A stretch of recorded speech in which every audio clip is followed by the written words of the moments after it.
Before we get started with today's podcast, we'd like to ask returning listeners to leave us a rating or review on your favorite podcast platform, iTunes, Spotify, SoundCloud, or wherever you listen to your podcasts. And if you really enjoy it, share a link to this podcast with friends or family who would enjoy hearing our weekly discussions about basketball and basketball culture. Now, on to the show. Yeah, isn't it amazing when Michigan can keep this game to a 19-foot, 9-inch game inside that three-point line? It's all there.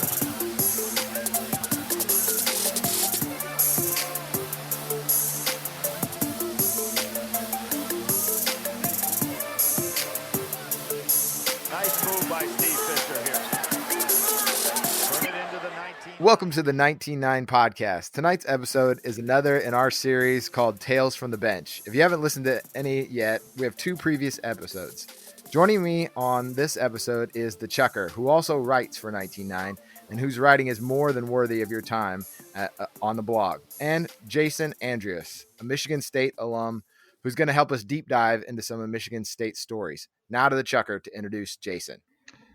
Jason Andreas spent 5 years as a Michigan State basketball player. No season more remarkable than his redshirt freshman campaign in 1999-2000. That season, Andreas watched his Spartan teammates down Florida for the national title on April 3, 2000 in Indianapolis. It's the last time a Big Ten program won a national title. The 19-9 podcast welcomes Jason Andreas to our latest installment of Tales from the Bench. And now, a word from our sponsor. A-Zip Pizza is a build-your-own pizza place in Indiana and Kentucky.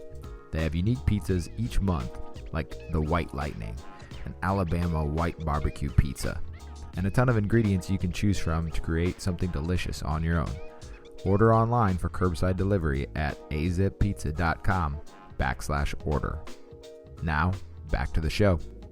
Jason, man, thanks for joining us today, man. How you doing? Hey, good. Thanks, Danny. Thanks, Aaron. I appreciate you guys having me on. I'm really excited to chat with you. And right now, there's no sports going on, so I'm particularly happy to talk about sports. I'll talk I'll talk about sports to anyone right about now. So yeah, very, very happy to be on. Thank you, guys. Big fan. Especially Michigan State, right? Absolutely. Yeah, absolutely. Any day. Yeah, it's such a nice diversion from everything else we have. I know, Jason, you and I had exchanged some thoughts, some emails about The Last Dance. Are you enjoying that? Oh yeah, what a godsend that is, and ESPN. Obviously, you feel for a platform like them, whose entire livelihood is based on sports when there's absolutely no sports. But they've done a good job, as have a lot of folks, getting creative, and I know they pushed up the release of The Last Dance. Danny, you and I were talking. I grew up just south of Cleveland, Ohio, so I've been a Cleveland sports fan my entire life, including the Cavaliers. So typically, when you hear the name Michael Jordan in the area that I grew up, it's seen as more of a curse word.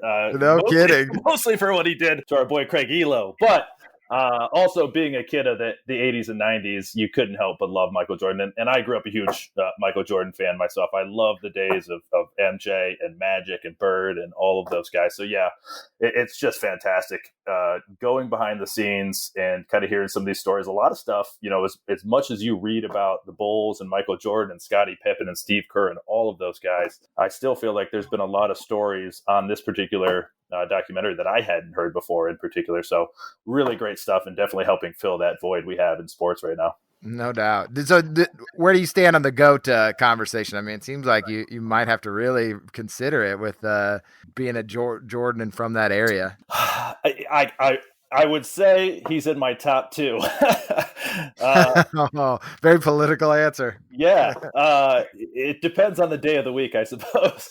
I'm pretty inspired right now watching the documentary. No doubt. He might have slipped up to one right now, but as you guys know, I'm a big man. I got to give my love to the man, Bill Russell. When you look at championships, when you look at just the seasons those guys had, I mean, they were, talk about unstoppable as a team. Those guys were absolutely incredible. So I've always been a big Bill Russell fan. I know he doesn't always get the GOAT love. He always gets listed in the top 5, top 10, obviously. Yeah. But yeah, I'm a huge Russell fan. But I'd say maybe between Russell and Jordan, number 1 and number 2 interchangeably. I love the zag. Did you know that Bill Russell is a huge Star Trek fan? That's his favorite movie ever. A little Bill Russell trivia to go with the Last Dance. They've always got those trivia questions. I had heard that. Yeah, absolutely. Oh, there you go. Yeah, it makes me like him even more. I'm kind of I work at Google. I'm a dork. I love Star Wars. I'm like, yeah, it makes me like him even more. Perfect. Yep.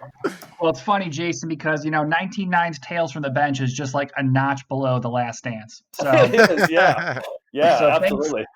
Yeah. A lot of well, like similarities. I said, speaking of guys who, have these unique things that you wouldn't necessarily expect, Tom Izzo plays the accordion. We found that out in the Tales from the Bench that I wrote for the 1990 blog. But let's kind of dive in and talk about. So you're a solid high school prospect in Sugar Creek, Ohio. I know you corralled a lot of attention from D1 programs. So guys like Aaron and I, we weren't, and not many people, let's face it, even guys who are good basketball players ever have the luxury or the privilege to be recruited by Tom Izzo. So what can you tell us about getting recruited by Tom Izzo, and how was your interactions with him different than other schools and coaches recruiting you, and kind of what made you say, yeah, this is the guy I want to play for? Yeah, it's a great question. I get asked that question a lot, and mostly it's because of where I come from. So shout out to Sugar Creek, Ohio. I'm sure you guys probably hadn't heard of it before. You guys were prepping for our call, our conversation here. It's a super small town. It's in the middle of Amish country. If you look at a map, it's a ton of Mennonites and Amish. It really is. There's a lot of cheese that's made there. It's known as the Little Switzerland of Ohio. Wow. It's a very quaint town. A lot of farms. I grew up on a farm myself, a dairy farm. And so I always kind of paint the picture for folks because I think it makes the fact that Coach Izzo and a lot of other coaches found me even that more impressive. I grew up on a dairy farm. We had, at the time, roughly 3,000 cows. So it was a large dairy farm. Gosh, yeah, that's a big one. But it's always funny because Sugar Creek, I think the total population is always hovering right around, I don't know, like 2,000 or 2,500 people. So we had more cows on my family farm than people. It feels like an episode of like Hoosiers or something like that. No kidding. Right? Like, did Izzo offer you a tractor? No, I was waiting. My dad was waiting for that. We never got the tractor offer, but fortunately. Yeah. But yeah, so this super small town. I had spoken with Danny a little bit before. It's not coming from a small town like that. It wasn't that Sugar Creek was not on the map. We always had great basketball teams. And in fact, both my father and my uncle, so my father, Dan, played basketball for the Ohio State Buckeyes from 67 to 70. Okay. And then my uncle Bill played for Ohio State as well from 1972 to 75. And my dad, in particular, won a Big Ten championship while he was there, went to the 68 Final Four. Oh, wow. And actually, his claim to fame, other than playing at Ohio State, is that he guarded the great Lou Alcindor in a Final Four. So they played UCLA. They got beat pretty badly by him. I was going to say, how'd that go for him? They got beat. They ended up coming. This is when they had a third place game, so they came in third. So they played the consolation round and came in third. So respect. You'd love to be a fly on the wall. I love my dad. We're very close, but we have a lot of great conversations about, I have 2 Final Fours. He has one. I have 2 Big Ten championships. He has one. So it's neither here nor there. He was probably a better player than I was in his time, but still, we like to compare stories. So there was some folks who came out of my. Ironically, they all came from my family, but they came out of my school, and so the school that I came from was at least known to produce, I guess, some Andreas basketball players. But yeah, so I started getting recruited, obviously, at a fairly early age. I was a big kid. This is when AAU was kind of coming around, and I started getting recruited by Ohio teams, and then as you start playing AAU tournaments, that starts to spread. Honestly, though, Coach Izzo was one of the first coaches, not just first Big Ten coaches or first major D1 coaches. He was one of the first coaches overall to start recruiting me. He just, he has a really good ear to the ground when it comes to obviously Michigan, but also Indiana and Ohio. He gets a lot of guys from those 3 states, and he loves guys that are big, strong, tough, physical. Obviously fits into the style of Big Ten and Michigan State. So somehow I was on his radar, and yeah, it's as you guys said, getting recruited by a lot of coaches, and I was so fortunate and so grateful to go through that process. There's a different level when Coach Izzo calls versus when the head coach of a MAC school calls. Yeah, no offense, of course, but. That's kind of the way it is. And, getting recruited by Izzo, it was hard to say no to him, not just because of who he was. He wasn't in 1996, 97, Right. the same as he is now. He was actually a pretty young guy, pretty unknown, hadn't been to his first Final Four, hadn't won his first Big Ten championship yet, but they were on the cusp of it, right? He was putting together a very special program with guys like Mateen Cleaves and Morris Peterson as, kind of younger players. So he was starting to build that foundation, and there was a lot of interest, a lot of fire behind that Michigan State program. So you mentioned Mateen and Morris, and we were just talking about the Last Dance and Scotty and Michael, and those two guys, kind of maybe your Scotty and Michael come back for their senior year, and they said they came back to win. Did you know that, or what was the sense from those guys, like as leaders? Oh, absolutely. Yeah. We knew it for sure. I remember sitting at my local little pizza parlor in Sugar Creek the year before, watching Michigan State play in the Final Four against Duke, I believe it was. Or no, they lost to, boy, you guys are going to have to correct me on some of these facts. It's been over 20 years ago. No, it's all right. The internet will correct us later. 99 Final Four. Yeah, we need a fact checker at the end. I believe they lost to Duke in the Final Four. But anyhow, I remember, seeing that and thinking these guys, Mateen and Morris both could have probably left after that season and been lottery picks. Very shortly thereafter, made the announcement that they were coming back. I'm just a 17-year-old freshman from a small town in Ohio. Yeah. First of all, that was impressive to see these guys come back in that day and age. And no doubt. On top of that, Coach Izzo and the entire staff let us know, hey, listen, you're coming into Michigan State. These guys came back to win a championship. You basically better fall into line, because this strap your boots on. This is what we're going to do this year. That's why these guys came back. So yeah, it was talked about every day. It was not a under the radar thing for any of us. That's for sure. It's a different level of expectation, watching that Bulls documentary, like you just are living instantly under just the different set of circumstances. Yeah. Talk about an eye opener, right? Like, again, growing up in a small town, I don't want to paint the picture that I was uncultured or anything like that. We traveled. My high school team played all over the country. My parents took us all over the place. Again, playing AAU basketball, I played against a lot of big time players, but still nothing really prepared me for coming into Michigan State with such high expectations. I think we started the season, preseason, number 2, number 3. And so expectations were huge, right? Coming off the Final Four, almost beating a very, very good Duke team led by Elton Brand. There were really high expectations for us. So it was intense, but at the same time, that's why a lot of guys play sports. That's why a lot of people play. That's what you want, right? That's what you want, right? You don't want to go play at some podunk university where no one cares whether you win or lose or anything like that. You want to be in that spotlight. At least we all did. And so that was the catalyst for all of us, for sure. Yeah. And so, Jason, you talk about that team the previous season, to when you arrived, does lose to Duke in the Final Four. Morris and Mateen do come back. High expectations. You broke your foot in the first exhibition game, and then Mateen breaks his foot right around that same time. Did you guys talk about you guys becoming rehab buddies, and what do you recall about that experience with Mateen? Because you're a dude from 3,000 cows in Farmers Country of Ohio. And Mateen is the senior All-American point guard from Flint, Michigan. So talk about these two opposites and kind of what you guys maybe bonded over as rehab buddies, if you would. Yeah, I always joke, I'd certainly never been to Flint prior to coming to Michigan State, and I was pretty sure Mateen never saw a cow in person. So, yeah, very different backgrounds. That's absolutely for sure. Another funny thing, you talk about the exhibition games. Danny, you and I had talked about this a little bit before. This was back when we played exhibition games that weren't D1 basketball teams. I looked up our schedule from that year. We played a team called the California All-Stars. That was the first game. And then the second exhibition game was Poland. That's all it says on our schedule. So like the Polish National All-Stars, the Polish. Wow. I can't even recall who it was, but we played some pretty wild teams back then. So yeah, that first game, I had gotten hurt. I think Mateen maybe had gotten hurt before me. We actually had the exact same injury.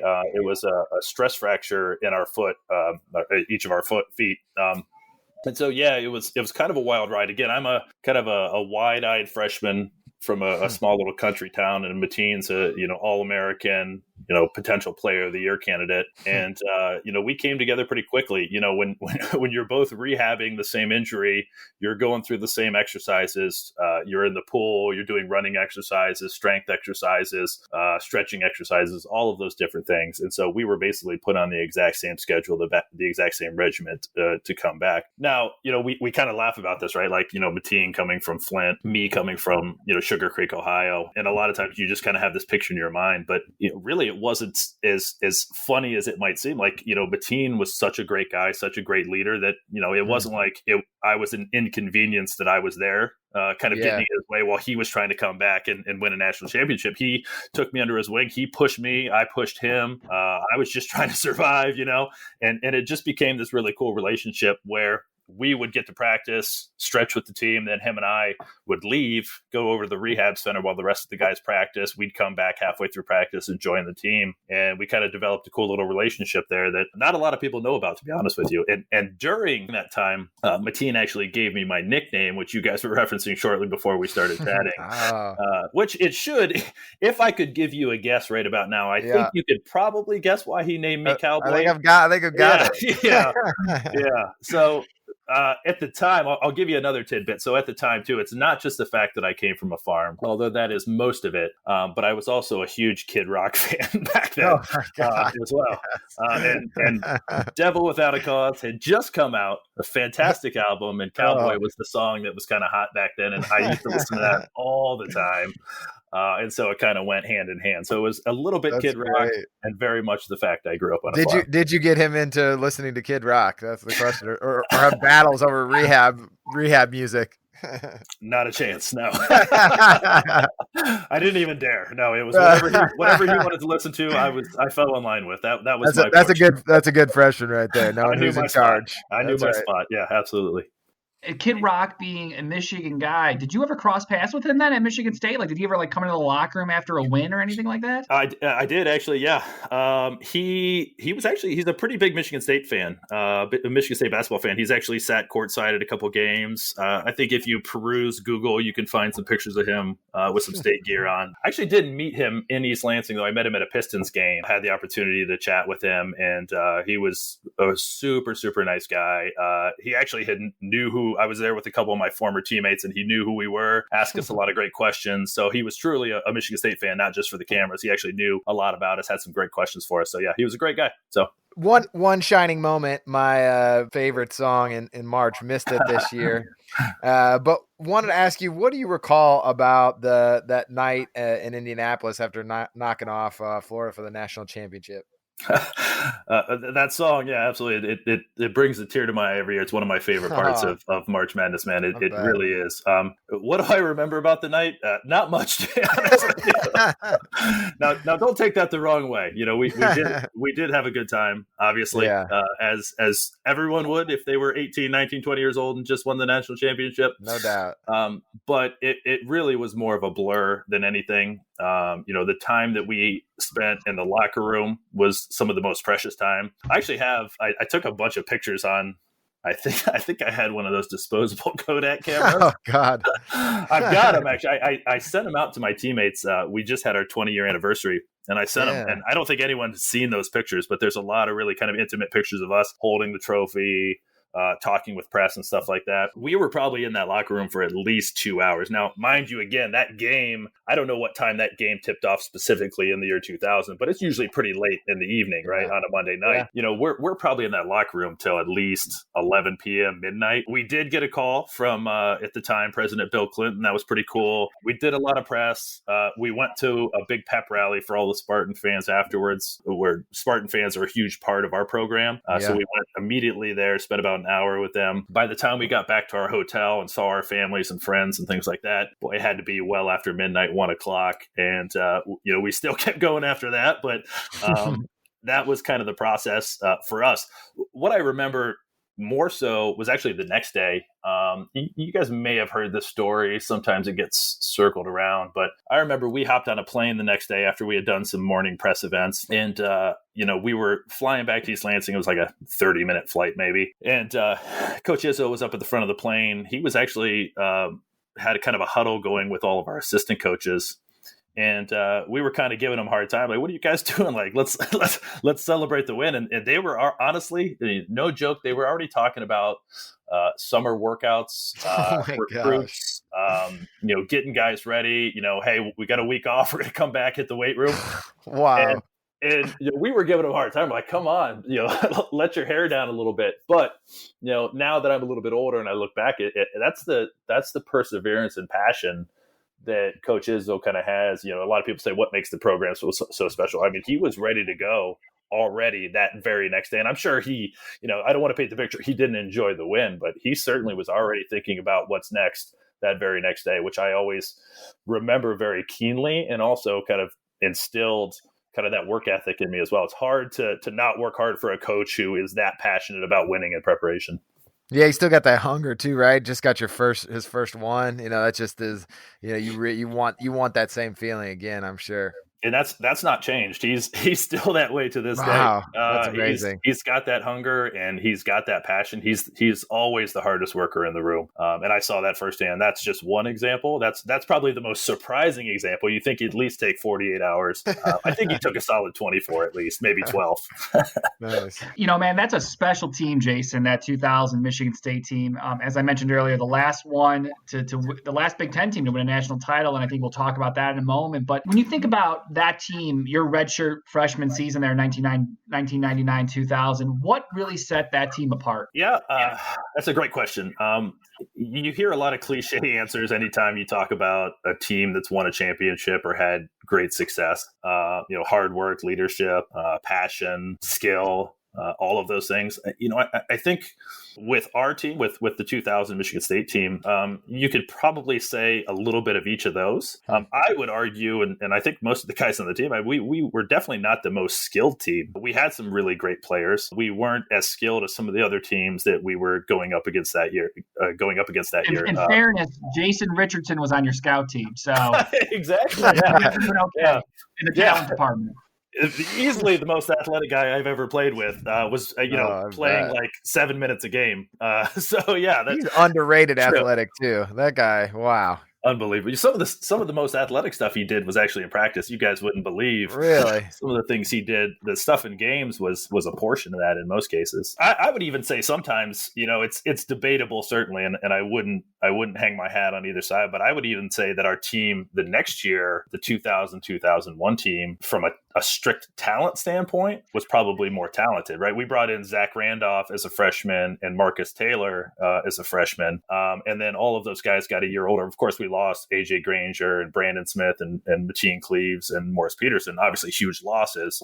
But I would just say the development, we were probably even more talented the next year. All of that said, though, kind of back to your initial question, what set us apart is just the family approach that we had.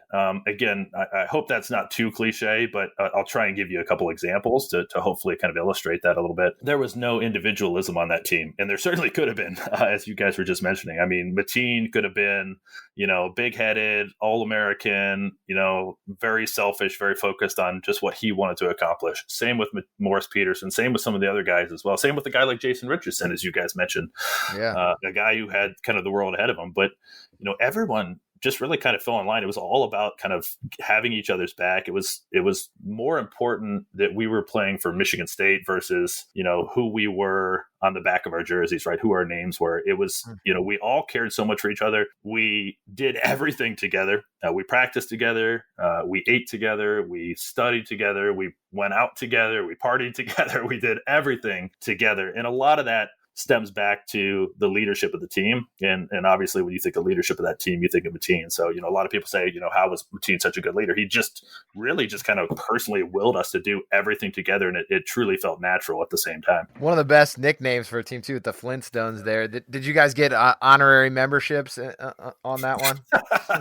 No, believe it or not, they did not accept us into the Flintstones. There was some strict barriers to entry there, which most of us did not meet. The Flintstones were a tight crew, and one of the original Flintstones, a guy who came the year before, Antonio Smith. I don't know if you guys know Antonio super well, but he's kind of seen as one of the fathers of our program, right? He was one of the first guys to come to Michigan State out of Flint, kind of create that pipeline. He was a super, super tough guy, really kind of made sure that people stayed in check and were there to work hard and win, and kind of laid down that foundation for us. So he was one of the original Flintstones, along with Charlie Bell and Morris Peterson and Mateen Cleaves. Those guys were actual family in real life. Their families knew each other. They were good friends. Our parents all became very close friends.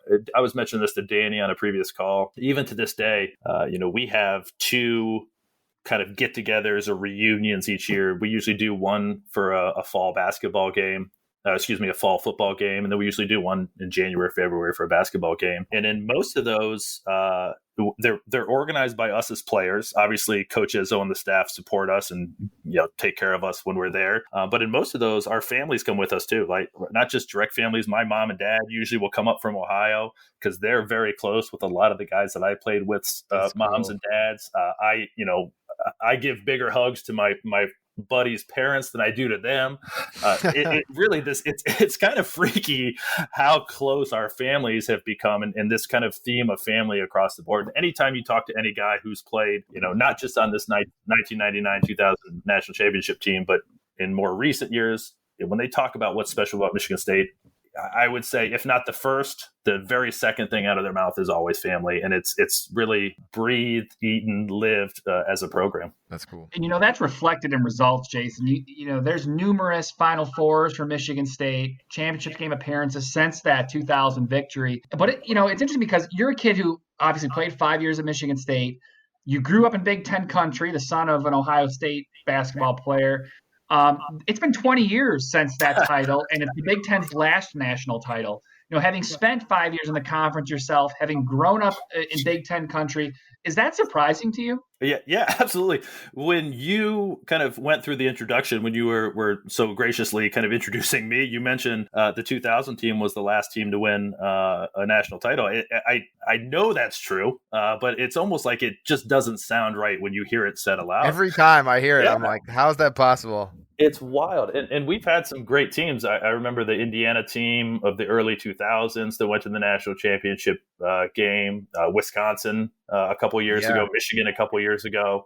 Even this year, there was, you see the top 10 in the country, and 4 or 5 of the teams are in the Big Ten at one point. It's maybe just a Michigan State title, not in the rafters, right? Hey, I'm going to put it out there in the public. I think we would have won the national championship this year. No, I saw something online where they said that, and they said Michigan State should hang it. Just be bold. Put it up there. Who can say no? We'll take it. Put a little asterisk next to it. That's fine. We'll take it. Yeah, that's right. No, it really is. It's mind-boggling. And honestly, there's been teams that have been good enough. There's teams that have probably been better than our team, to be honest with you, better than the 2000 team in terms of skill and maybe overall talent. And it's tough to even think about that. I love the Big Ten, and I love to see the Big Ten succeed. But I also think at the same time, it just absolutely shows you how incredibly difficult it is to reach that pinnacle, right? There's so many teams in the Big Ten that could have done it. There's so many teams outside the Big Ten that probably should have or could have done it. And how many times have you seen going into the March Madness tournament, into the Final Four, you're like, this team is easily the best team, and they don't win it? How often does that happen? It's so many times that's the case. And you mentioned that IU team, that Duke team that IU beat was an all-time great college basketball team. Just randomly lost that game. Yeah, well, I think of it was 2008. Again, please fact check me if that's incorrect. when the Final Four was actually here in Detroit, and Michigan State came in and played I think they beat UConn in the Final Four, and then played North Carolina. I mean, that North Carolina team that's one of the few I remember from the first game of the year in whatever it was, November, until the end of the year. They were easily the best team. Yeah. And so if that was not the case, or let's say, God forbid, I'm not one for injuries, but let's say Tyler Hansbrough gets hurt that year, right? Maybe Michigan State would have won that year. All it takes is one thing that, maybe it's a little bit of luck, maybe it's a little bit of bad luck, who knows? And that completely changes the discussion we're having right now. We say, hey, listen, Michigan State won again in 2008. We're the last 2 teams, or whatever it might be. And although you weren't, you guys never got back to the title game in your career there, but in 2002-2003 season, you did play a Syracuse team that ended up winning the national title. And I remember in our first conversation, that's on the 1999 blog, I asked you, who's one guy you played against? You were like, okay, that guy's from a different era and different kind of zip code, right? Like he's just something otherworldly. And you said, well, the easy answer is Carmelo. And you talked about how, you'd been 3 years of Big Ten basketball in the weight room, and Carmelo's coming to, East Lansing, and you guys are going to show him something about Big Ten basketball. And you said that dude was a straight out baller. So talk about playing against Carmelo and just kind of what was impressive about him, even as a freshman. Yeah, absolutely. We certainly knew he was good. He had proven himself up until that point. We had seen him play at least 10, 12 games already that year, if not a few more. And we knew he was good. But yeah, at the same time, we wanted to, as any team does when a competitor comes in, you want to show them, kind of, hey, you're coming into our arena. This is the Breslin Center. It's one of the toughest places to play in the country. We got this great zone. We've got a pretty good team ourselves.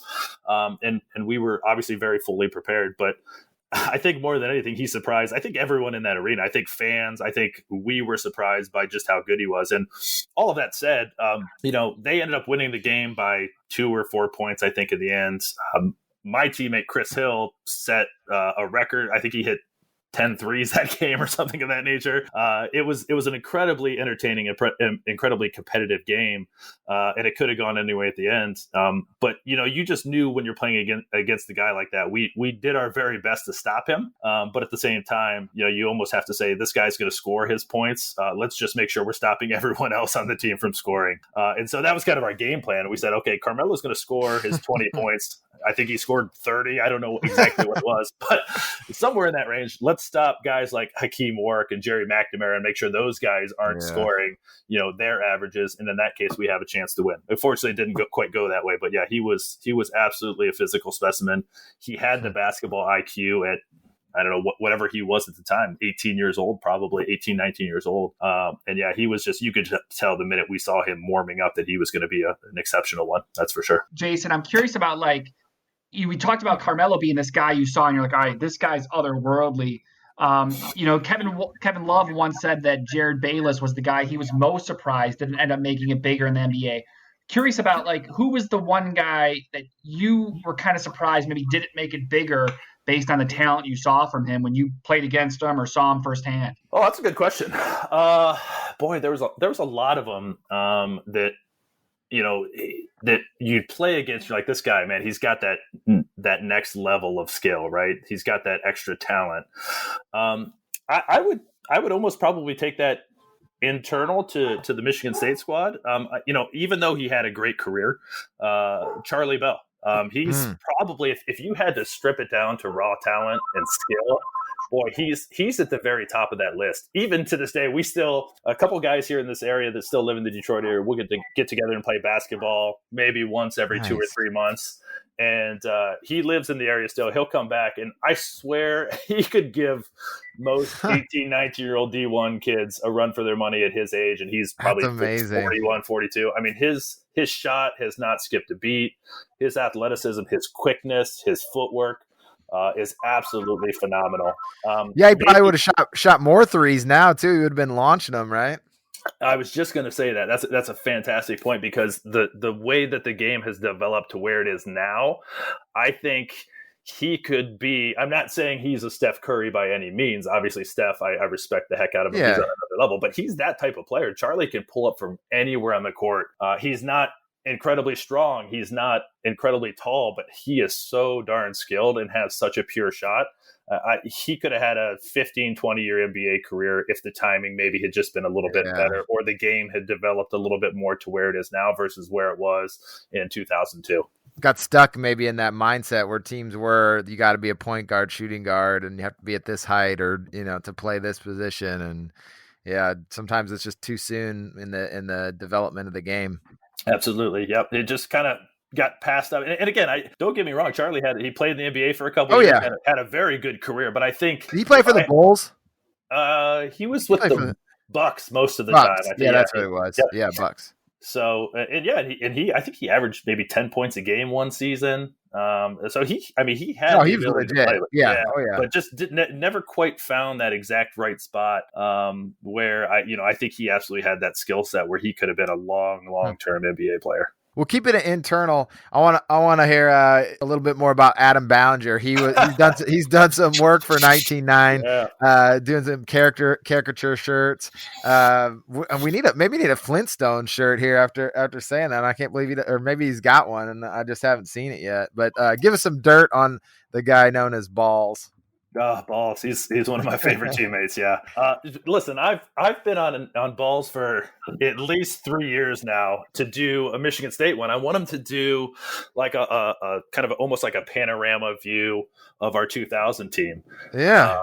Like 12, 13 guys. He just won't do it. I think he did one maybe a year ago. I think of the Syracuse 2003 team. I'm like, how are you going to do a team that beat us before you do our national championship team? So hopefully he hears this and listens to this podcast, and I'm putting him on blast in the public. Yeah, so he hears you it. You need to get Izzo, get Coach on that. That's the way. Get Coach to weigh in on that. He's done so much stuff. I remember a couple years ago as he was finishing up his playing career, he had a huge career down in Australia. And I don't know if you guys know, but the Australian League is picking up more and more steam as being one of the most respected leagues in the world, outside of the NBA, obviously. So you've got some really great stuff going on down there. He had an awesome career down there. He was kind of like an American legend in the Australian League. And I remember talking to him when he was about to retire. So what are you thinking about doing when you're done playing hoops? He's like, I'm thinking about getting into art and drawing. And I was like, okay, well, good luck with that. Wasn't expecting that. Doesn't seem like a big moneymaker, but good luck. Yeah.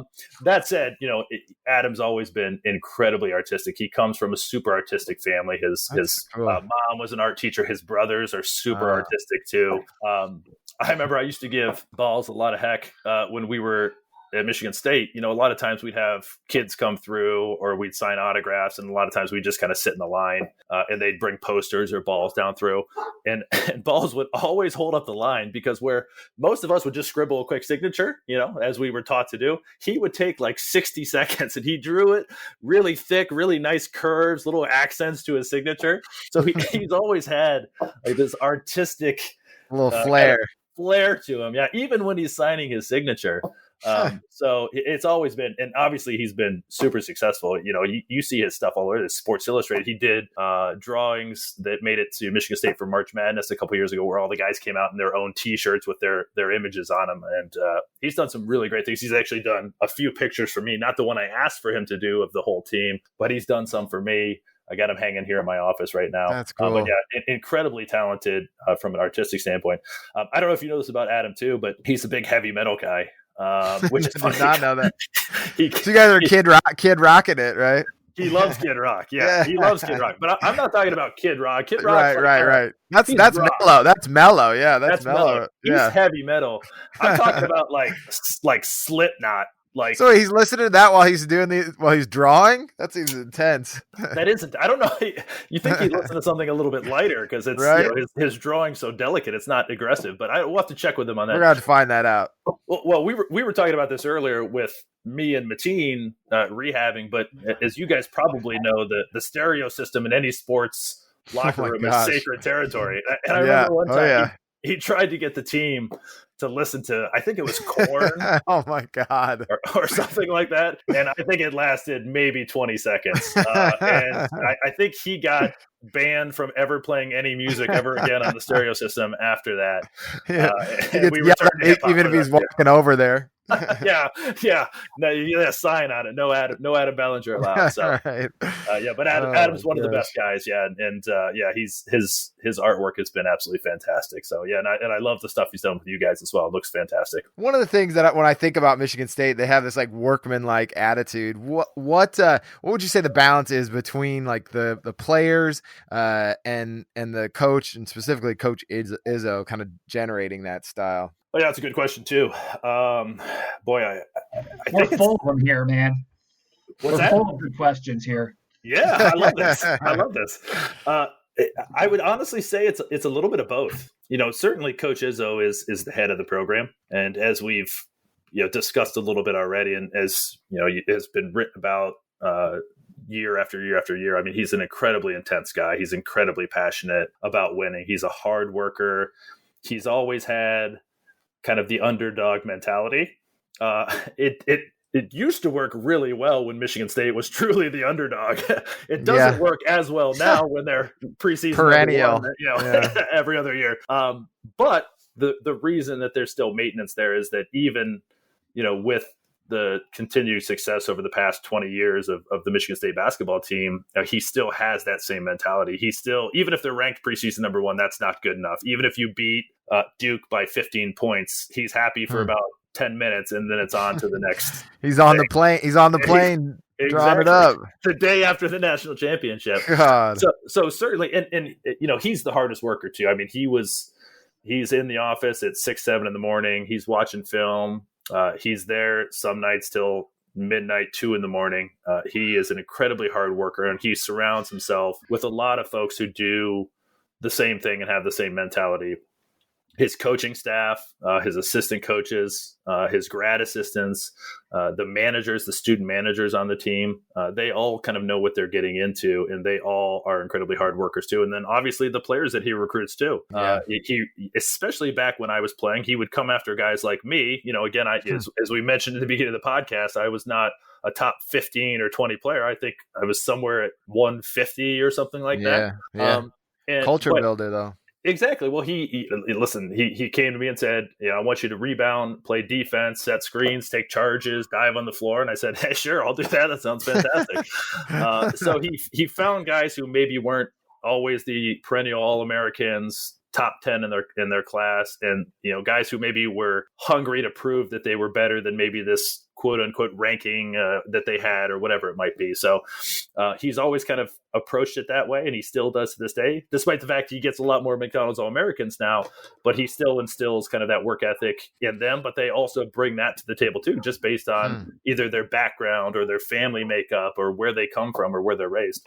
Awesome. Hey, Jason, so guy spent 5 years in the Big Ten, played on the biggest of stages there in the Final Four, part of a national championship team. I want to get some quick hits before we go here. All right, man? So Let's fire away here and just let's get some quick things that come to mind. All right. Let's do it. Obviously, you have a love affair, I imagine, for the Breslin Center up at Michigan State, but That's give me the favorite arena you played in beside the Breslin Center. That's a good question. I'm a fool for old arenas. I don't love the big new modern ones. My favorite easily that we played in every year was Williams Arena up in Minneapolis, aka the Barn. Even with that floor? Oh, it's the best. I love that floor. And the rims, they sucked. They were so hard. It was so dark in there. But what was so cool is that up on the kind of the rafters was this, like, it had to be 50 feet high, this big banner of Kevin McHale doing a hook shot. Yeah. All these great players that have played there. And also, I mentioned to you guys earlier, my dad and my uncle played in the Big Ten. They both played at Williams Arena. They both played at Assembly Hall in Illinois. They played at Chrysler Arena in Ann Arbor. Yeah, that's so cool. It was really cool for me to play in those same arenas on those same floors that they played in. But yeah, Williams Arena was by far my favorite. All right. Craziest fans you encountered. Again, take away Michigan State. They're off the table. Craziest fans you encountered. I would go down to Champaign for the I think they're the Orange Crush. I don't know if that's what they were when we played. Yeah, I think they're still the Orange Crush. They were back then, but yeah, they were wild. Really? They were there well before we got to the arena for warm-up, which is probably about 2 hours before that. And I think what was most important is, man, their student section came right up to the back of our bench. So they were literally like 3-4 feet away from us and just nonstop the entire game. I remember our freshman year, we had these warm-ups that had our names on the back of them. That was the worst. So they knew who we were. Oh, it's the worst. They just ripped on us the entire time.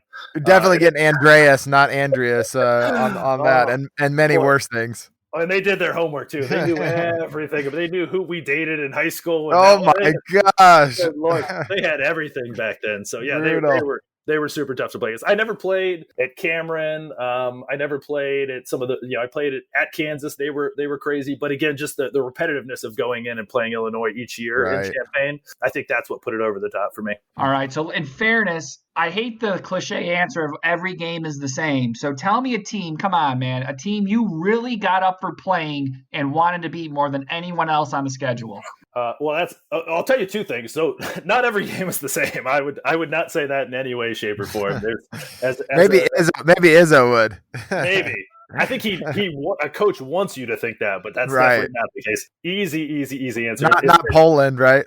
Not the California All-Stars. Yeah.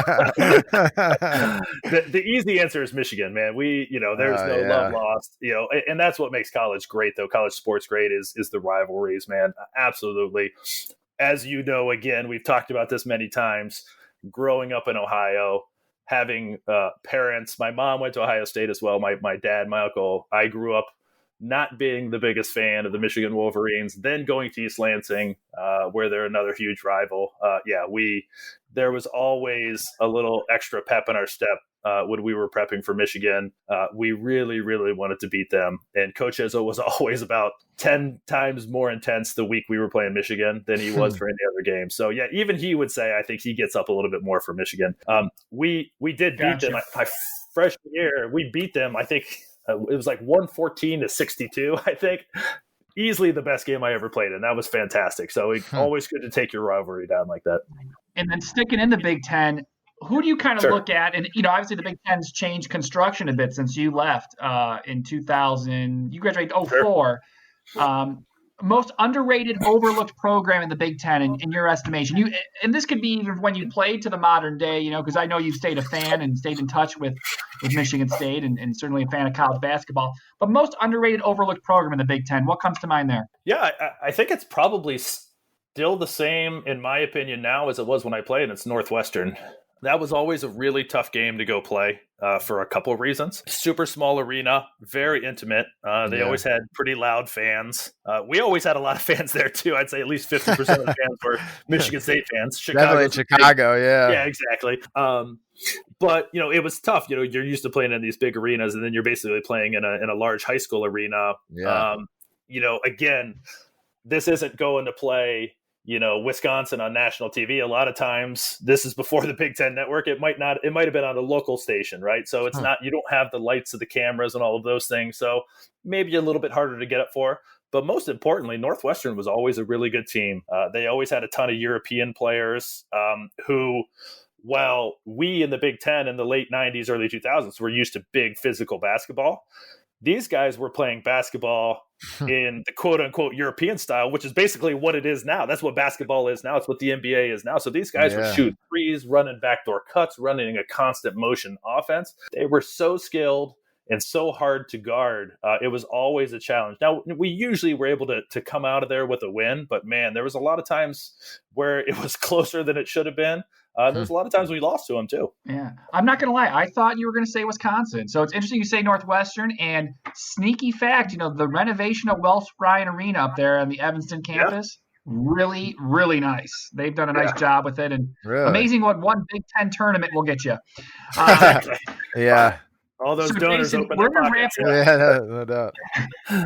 Jason, we're going to wrap it up here, man. I have one last question for you. You have been gracious with your time, both as the Chucker here wrote a piece for a Tales for the Bench series on the 19.9 website, and then also here on our podcast. A fan of college basketball, as you are, what team or teams would you be interested to get behind the scenes with? Who comes to mind and say, I'd be curious to know more about like that team. As we've learned about, your time at Michigan State, what team or program would you be interested to learn more about? Well, I think you guys know at this point, I'm a big Big Ten fan. So it's got to be a Big Ten squad. I would say maybe two come to mind for me. Maybe some of those Purdue squads of the 90s. I love Gene Cady. I think he's one of the best of all time. I love like the Glenn Robinson era. That'd be great. We could ask a player on the team about that comb over. We got to know. I got to know if anyone saw it when it wasn't combed over. That's what I'm talking. I don't care about the basketball. I want to know about Coach Cady's hair. That's right.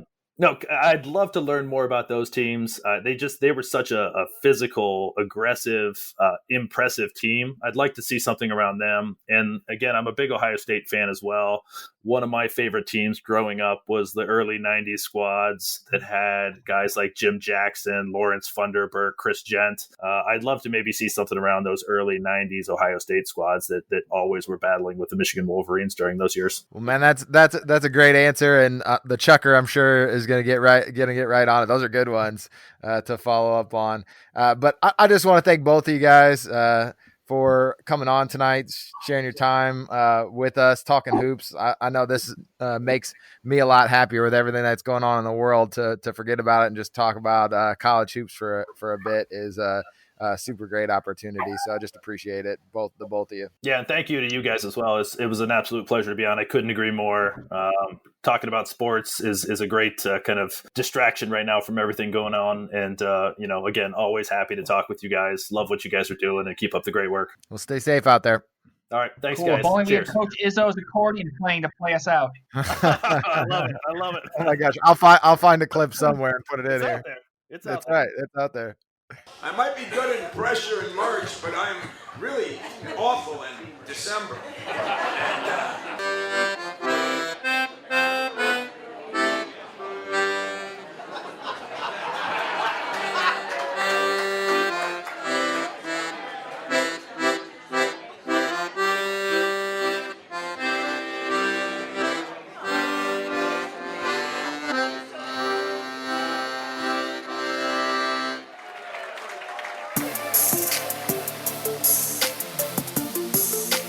Thank you for listening to the 19.9 podcast with HVS, the High Volume Shooters. For more information, check out the blog at 19.9.com under HVS. And while you're there, do yourself a favor and pick up some retro college shorts. Till next time.